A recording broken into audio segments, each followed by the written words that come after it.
Again, I welcome you to this section. Now we are actually going to see about the ode to west wind actually written by P.B. Shelley. The ode to west wind is actually addressed to the west wind. Listen here. We have already talked about this Shelleyism.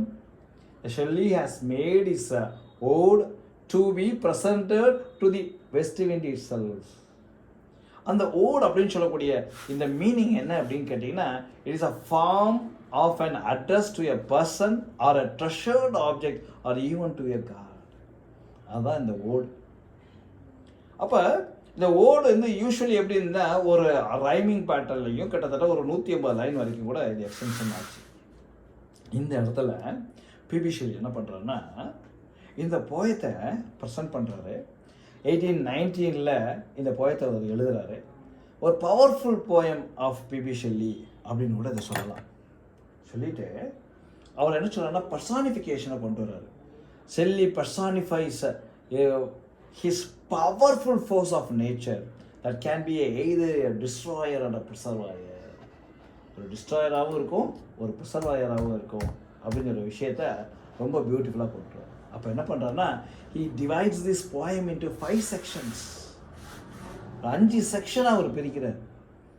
5 செக்ஷனாக எப்படி sir பிரிக்கிறார் அப்படின்னா, section number 1 the wind power over nature, section number 2 the wind influence on the sky, section number 3 the wind effect on the sea, கடல்ல.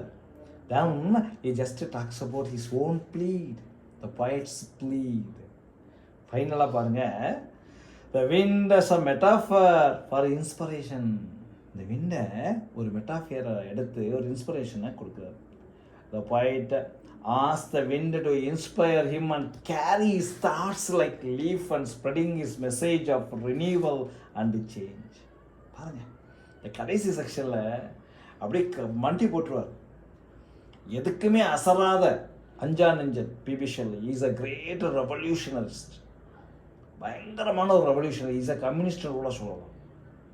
எதிர்த்து நின்று நொந்து போய் கடைசியாக west விண்டை சொல்லுவார், நானும் பலசாலி, பட் என்னால் முடியலை, நான் உங்கள்கிட்ட மண்டிடுறேன், தயவுசெய்து என் மெசேஜை நீ என்ன பண்ணுற, ரெனியூவல் பண்ணி இந்த மாற்றத்தை கொண்டு போய் உலகத்தில் சேரு அப்படின்னு சொல்லி கடைசி he pleads and begs. அப்போ தான் சொன்னார், இது பேத்தட்டிக் கண்டிஷன் என்று இதை சொல்கிறார்கள். நிறைய கிரிட்டிக்ஸ் என்ன பண்ணுறாங்கன்னா, இவருடைய பேத்தட்டிக் கண்டிஷனை பார்த்துட்டு மிரண்டு போகிறாங்க. சே, எப்பேற்பட்ட ஆள் அப்படின்னு சொல்லிட்டு ஜஸ்ட் டாக் ஃபார். அடுத்து பாருங்க, we are just talking about the plead. அவருடைய ப்ளீடை பற்றி பேசுகிறோம், அவருடைய கெஞ்சுதலை பற்றி பேசுகிறது. Powerfulness of the wind, the wishing of spreading is ideas and emotions across the world. அப்போ பார்த்தீங்கன்னா சீயை பற்றி சொல்லும் போது is just talking about a sea which is called as Mediterranean sea. இது வந்து ஒரு கொஸ்டினாக கேட்கலாம். அடுத்து பார்த்தீங்கன்னா wind influence of the sky. ஸ்கையில் பார்த்தீங்கன்னா ஒரு டைனமிக் அண்ட் டிரான்ஸ்ஃபார்மேட்டிவ் பவராக அப்படி பார்க்குறாரு. யாராவது ஒருத்தவங்க வந்து நீங்கள் ஸ்கையை பார்த்தீங்கன்னா அதில் இடி இடிக்கிறத யாராவது பார்த்துருக்கீங்களா சார்?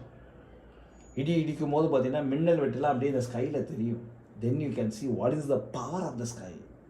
யாராவது ஒருத்தவங்க அந்த நேச்சரை உற்று பார்த்தீங்கன்னா அப்போ தான் you will see the force that saves the clouds and brings the storms and respective of the dynamics and performance of the power. அது எல்லாமே பிபி ஷெல்லி ரொம்ப அருமையாக கொண்டு வரும். அடுத்து பாருங்க, இதோட power of the nature, death and rebirth. ஒவ்வொருத்தனுக்கும் என்ன இருக்கியா, மனுஷன் சாகிறா பிறக்கிறான். அதே மாதிரி தான் செடி பூ பூக்குது, பழம் பார்க்குது, அதுக்கடுத்து அதை விதைக்குது, அதுலேருந்து செடி வருது. அப்போ தான் சொல்கிறாரு, இந்த ஓட் டு வெஸ்ட் விண்டை பிபி ஷெல்லி ரொம்ப பியூட்டிஃபுல்லாக அது என்ன சொல்கிறாருன்னா, is written or rather it is written by interlocking a rhyme scheme. அது பேர் என்ன தெரியுமா, ட்ரெஸ்ஸா ரைம். அதனால வந்து ஷெல்லியன் லிரிக் என்று சொல்லுவார்கள், ஷெல்லிசம் என்று கூட சொல்லுவாங்க. ஓகேங்களா? The first stanza is written in the pattern of ABA, while the second uses the same B rhyme scheme and adds a C. இதுதான் அந்த ரைம் ஸ்கீம்ஸ் இருக்கக்கூடியது. அதெல்லாம் நமக்கு தேவையில்லை. இதை இன்டர்லாக்கிங் ரைம் ஸ்கீம் அப்படின்னு சொல்கிறாங்க. இதுக்கு இன்னொரு பேர் என்னென்னா ட்ரெஸ்ஸா ரைம். சரி, இந்த ரிப்பீட்டடாக இருக்கக்கூடியதை பூராமே கடைசியாக என்ன பண்ணுறோம், ஒரு கப்லெட்டாக கொண்டு வர, திருக்குறள் மாதிரி ஒரு கப்லெட்டாக கொண்டு வந்து அதை நம்மளோட காதில் ஒலிக்க வைக்கிறாரு.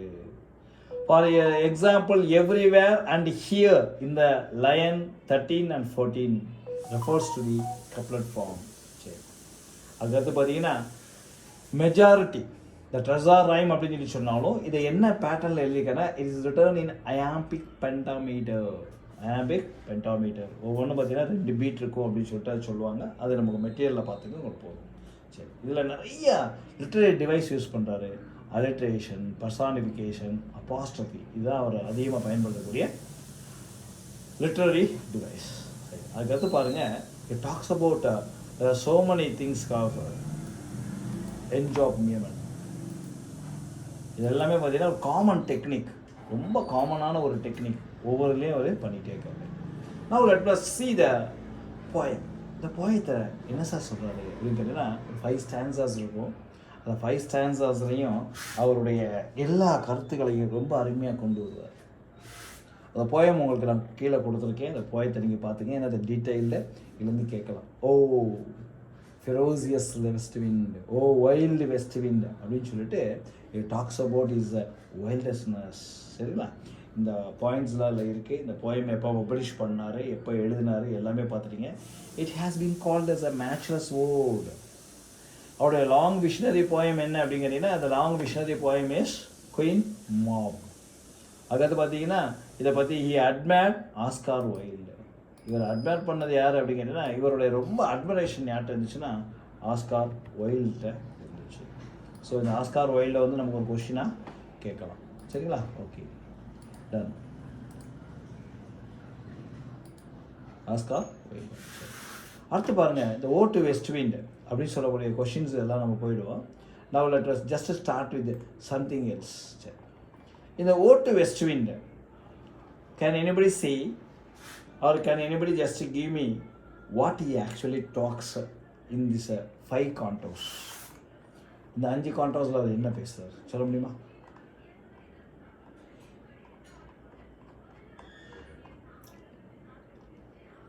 Sir, can you say, please? Sir, screen தெரியுதா? Yes, sir. Okay. The 5 cantos, can anybody just repeat for me? Simple. Yes, sir. He divided the poem into 5 sections, sir. Exploring that. First canto, the wind's power over nature, sir. Second, the wind's influence on the sky, sir. Third, the wind's effect on the sea, sir. Fourth, the poet's plea, sir. And fifth, the wind as a metaphor for inspiration, sir. Okay. Okay sir, யாராவது குரூப்பில் join பண்ணாமல் இருக்காங்களா?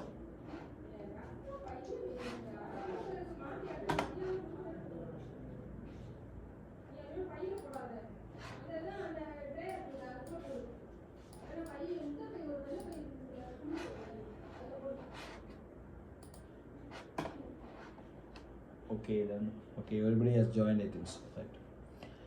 இப்போ let me just give you some of the points which are very important to this ode to west wind. நான் என்ன பண்ணுறேன்னா, இந்த summary நான் உங்களுக்கு சொல்லலை, because I will just give the summary to you in a short, and you just take the summary which is actually needed for you. Apart from that, I just give a YouTube for you. சரிங்களா, ஏற்கனவே இது உள்ள ஒரு YouTube தான், நம்ம time waste பண்ணாமல் அதை நீங்கள் பார்த்துக்கோங்க. ரைட்டுங்களா? Right, okay. கொஞ்சம் நோட் பண்ணிங்க கையில், because I taken some extra points. ஏன்னா இதை தாண்டி நமக்கு வரக்கூடாது அப்படின்னு சொல்ல ஒரு விஷயத்தில் தெளிவாக இருக்கேன். Right, come on, note it.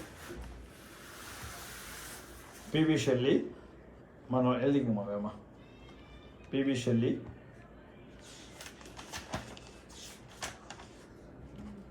PB Shelley talks in the first stanza about the dead leaves as a ghost. Talks in the first stanza as a ghost. He talks about the scattering of the seeds and the seeds which are actually buried as a dead body in the grave. பாருங்க, 2வது point. First point என்ன சொல்கிறேன்னா, இந்த dead லீவ்ஸ்லாம் என்ன பண்ணுறான்னா he drives a dead leaf as a ghost. பேய் விரட்டுற மாதிரி விரட்டுறாங்க. இந்த சீடெல்லாம் என்ன பண்ணுறாங்கன்னா, it is actually buried under the dead bodies. எப்படி டெட் பாடிலாம் கிரேவில் பதிவு பண்ணுறாங்களோ அது மாதிரி இந்த சீடை பூரா உள்ளே வைக்கிறாங்க. So it becomes a destroyer and a preserver அப்படின்னு சொல்கிறார். பண்ணிவிட்டு ஃபஸ்ட்டு ஸ்டான்ஸால் அவர் என்ன சொல்கிறார் தெரியுங்களா? நேச்சர் மேலே he addresses it as an wild spirit. எப்படிப்பட்டது? பயங்கரமான ஸ்பிரிட், வைல்டு ஸ்பிரிட் அப்படின்னு சொல்கிறாரு. அது spirits are winged seeds till spring month. எது வரைக்கும் இது காத்திருக்கு? ஸ்ப்ரிங் மந்த் வரைக்கும் இந்த விதைகள்லாம் காத்திருக்கு. தென் he talks about some of the words like yellow, pale, pestilential, red. இதெல்லாம் கலரை பற்றி பேசுகிறார். இது பூரா லீஃப் கலரை பற்றி பேசும்போது இந்த கலர்லாம் வந்து எந்த மந்தோட கோயின்சைட் ஆகுது அப்படின்னு கேள்வி கேட்கலாம். அப்படி ஒரு கேள்வி கேட்டாங்க அப்படின்னா எல்லோ, பெஸ்டிலிஸ்டிக்கன், பெயின், இந்த வேர்டு எல்லாமே is connected with, it is actually connected with autumn season. Note பண்ணிக்க sir, this is connected with autumn season. Now let us go into the second stanza. Second ஸ்டான்ஸாவை பொறுத்த வரைக்கும் இது காற்றில் இருக்கக்கூடிய ஒரு விஷயம். நம்ம இங்கே வந்து பார்த்தீங்கன்னா ஸ்கை அப்படின்னு சொல்லக்கூடிய விஷயத்தை கூட சொல்லலாம். The west wind is actually carrying the loosen clouds and the leaves in the season of autumn. Autumn சீசனில் என்ன பண்ணுது? அப்படியே இந்த லூஸ் கிளவுடில் அப்படியே மழையும் தண்ணிமா இருந்து காற்று என்ன பண்ணுது? இந்த சீட்ஸை பூரா அடித்து பிடிச்சி கொண்டு போய் மண்ணுக்குள்ளே புதைச்சிது. The clouds are like the messengers and the rain and lighting.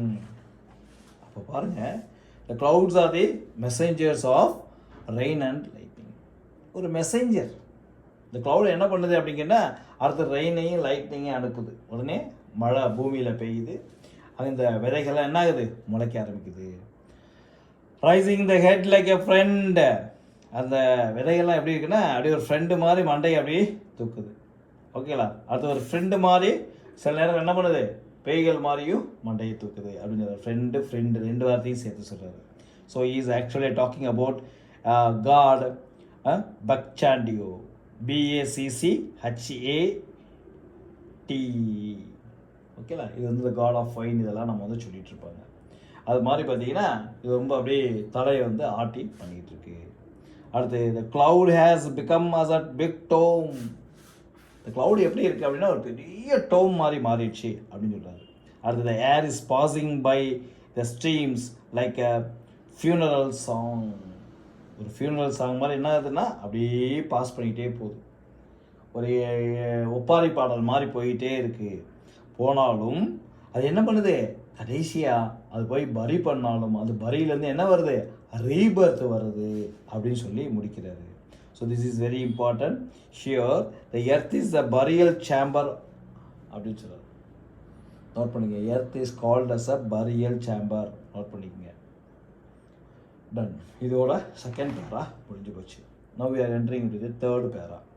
Third பேராவில் பாருங்க, what is actually saying அப்படின்னா he talks about the soul of atom or he talks about the wind's effect on the sea. இப்போ பாருங்கள் என்ன சீனா Mediterranean C. அந்த Mediterranean சீயோட colour சொல்கிறார் பாருங்கள், blue Mediterranean C. It wax the summer sleep.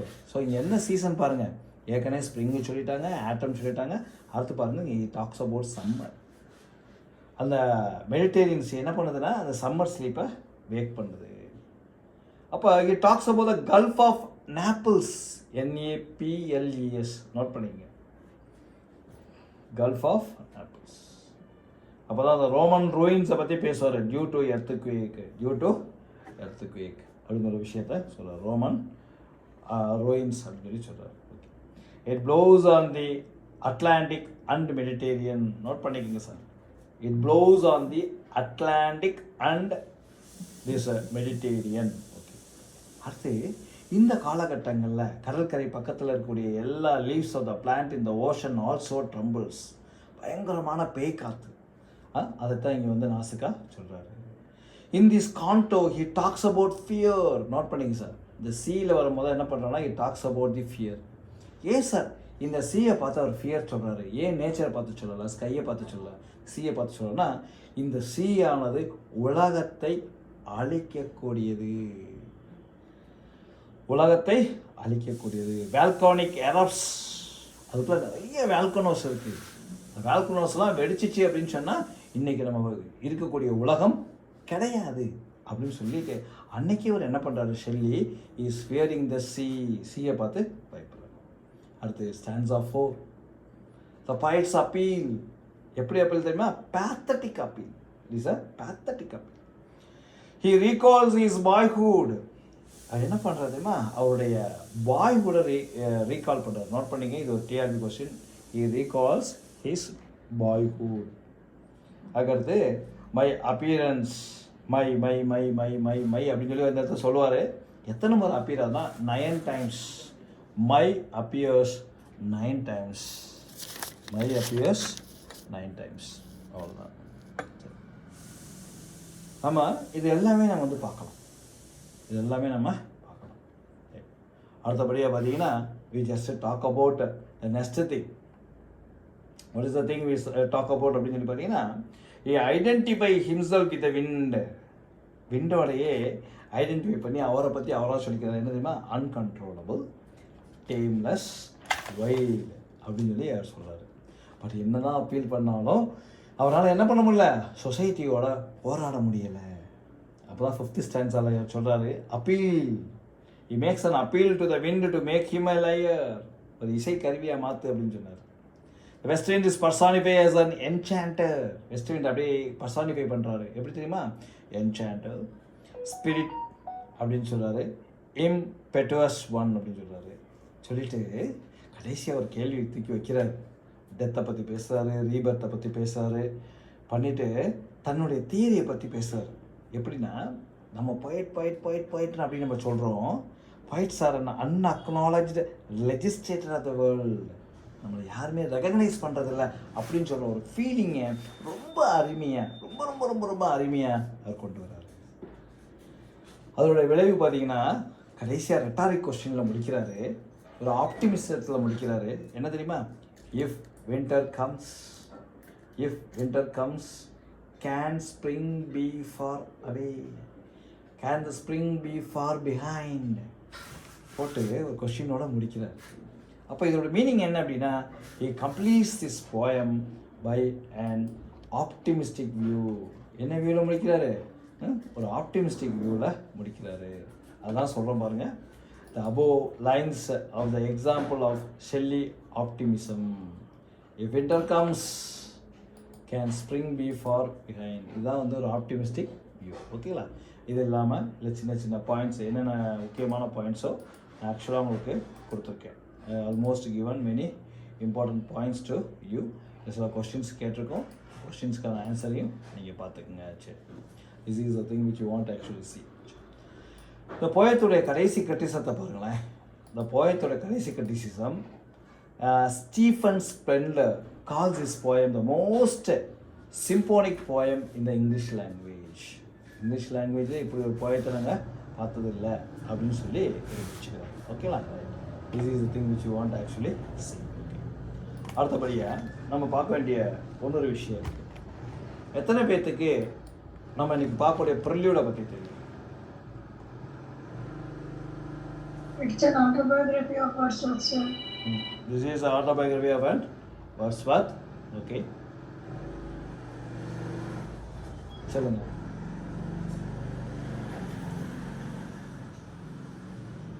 சொல்லுங்கள். இதில் நிறைய இருக்குது. I have given many important points. நீங்கள் மெட்டீரியல் இல்லையா ஸ்க்ரால் பண்ணும்போதே பார்த்துருப்பீங்க. இது இல்லைனாலும் உங்களுக்கு வந்து இந்த மெட்டீரியல் உங்களுக்கு உள்ளே வந்து சேரும்.